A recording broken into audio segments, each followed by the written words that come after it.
Right on. So working from the back to the front, really next thing I'm looking at is the doors here. Gapping the doors, just there's some rust holes, stuff like that. Just keep it from the back going forward at this point, right? So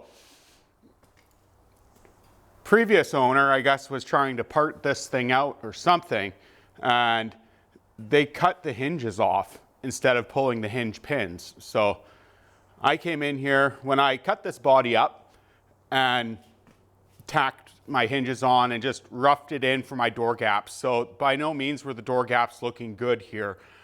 They opened and closed, but they weren't looking good. So, you know, welded the hinges back on, ended up using the torches. So, you know, number one thing here with the torches is always have some way of putting the fire out if it does light up. And of course I had a fire extinguisher and water on hand here. Now, just getting these cherry red right where I wanted to really put the bend in on them, and it was really that easy. Just hitting it with a hammer, kind of got a flat blade screwdriver in there too behind it just to really force where I wanted to get the flex. What happened was that the door was actually sitting about 1/8 of an inch in, and the way these hinges are, they're kind of on like an S curve from the top profile looking down. And just heat got it red hot and bent them into place, and was really able to achieve what we wanted, which was just a nice even gap throughout the door and functioning nicely as well too, of course. So from there, you know, of course the doors had the rust holes, so put some patches in there. Now,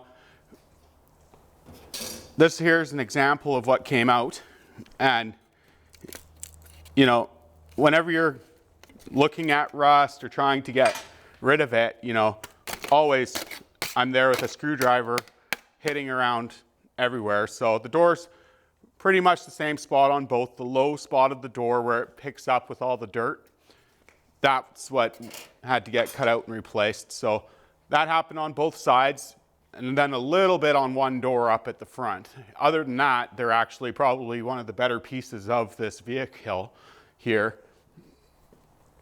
Yeah, so welding it, you know, I just always clean the metal up where I'm going to do it, trace my pattern out for the patch, and clean up the primer, whatever, so there's no contaminants going into the welds whatsoever. And at that point, I can just kind of cut around. I tack the piece of metal that's getting patched in, I tack that in, and then run my saw around there. And on a little angle, everything sits just perfectly flat, perfect little gap between the metal for the weld.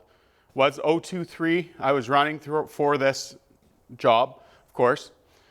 So now, getting the curve on this, I ended up putting the metal through the English wheel because it's basically getting changed out from somewhere in here, you know, and that has a curve in it. So English wheel, again, really worked out great on it.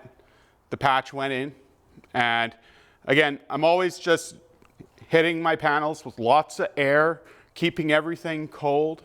And the way that I like to do it, just keep things foolproof, is just instead of running a full bead, kind of run three spots, but one every 3 inches, and do that circle 3 times, and then cool everything down and sand that or take it down with the Rolock little angle die grinder.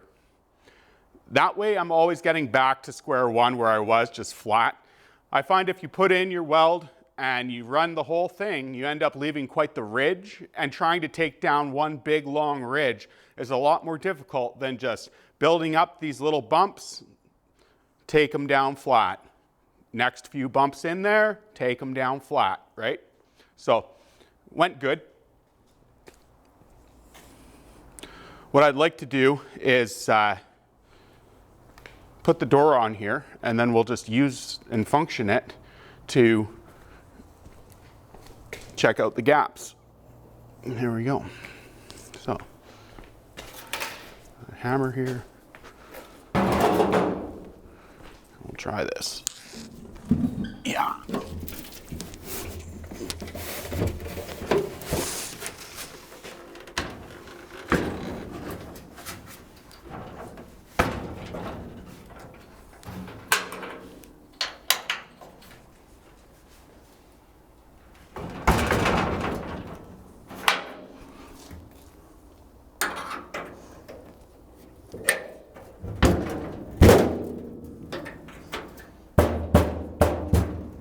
There we go, just as easy as that.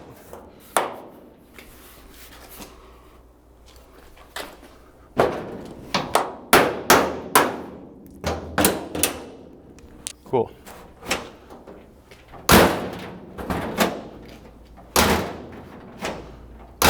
So I did take a look at all the window regulators on this as well, and you know, put a little bit of primer on the bottoms of it. Just, I know how temperamental this metal is on it, and I really don't want to have to come back. So that just got primer on both sides. But window regulators, this one is working. So it's got the roll away vent wing windows.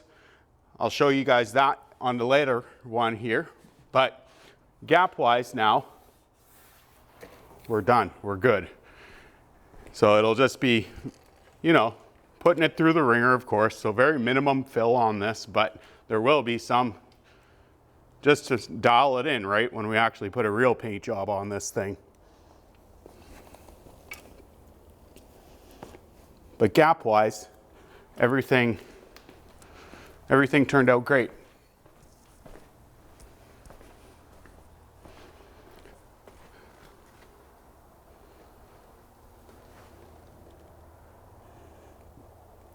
Really happy. Just a nice even 1/8 of an inch all the way around.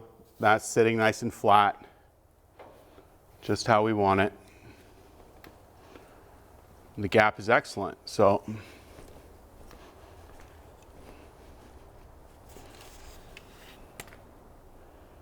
oh yeah.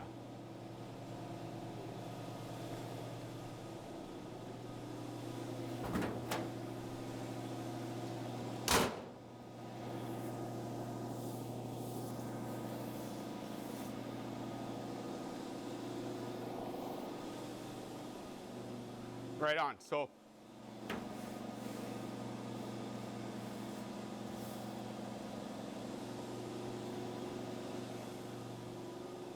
we'll just wait for this compressor to kick off, right?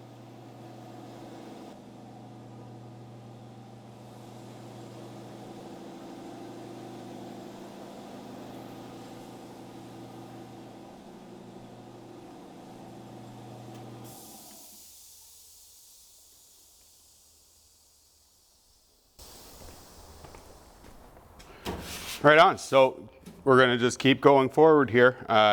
Front grille, everything coming up here.